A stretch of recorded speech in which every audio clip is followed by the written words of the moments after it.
ഇതാണ് അനന്തപുരി എന്ന പ്രദേശത്തെ ധനികയായ റോസ്ലിയുടെ വീട്.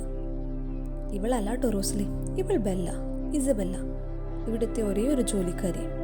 കടത്തിൽ മുങ്ങിയ തൻ്റെ വളർത്തച്ഛൻ പണത്തിന് പകരമായി ഇവളെ ഇവർക്ക് നൽകി. ഇപ്പോൾ ഈ വീടാണ് ഇവൾക്ക് ഏക ആശ്രയം. കൂട്ടിനായി രാപ്പകൽ നീണ്ടു നിൽക്കുന്ന വീട്ടുജോലികളും.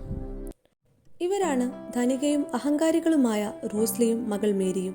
അനന്തപുരിയുടെ രാജകുമാരനെ മകൾ മേരി വിവാഹം ചെയ്ത് ഈ നാട്ടിലെ രാജകുമാരിയായി വാഴണം. ഇതാണ് ഇരുവരുടെയും ജീവിത ലക്ഷ്യം.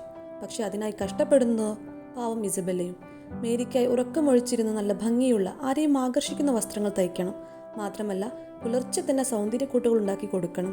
അതും കഴിഞ്ഞ് ശരീരത്തെ പുഷ്ടിപ്പെടുത്തുന്ന നല്ല ഭക്ഷണങ്ങൾ ഉണ്ടാക്കണം. അതിന് മേരിയുടെ കൂട്ടുകാരുണ്ടെങ്കിൽ അവർക്കെല്ലാവർക്കും ഉണ്ടാക്കണം. പിശുക്കരായ ഇവർ ഇസബെല്ലയ്ക്ക് സഹായത്തിന് പോലും ആരെയും വെച്ചില്ല. എല്ലാം കഴിഞ്ഞ അവസാനം വീട് മൊത്തം വൃത്തിയാക്കണം. ഇതായിരുന്നു അവളുടെ ഓരോ ദിവസവും.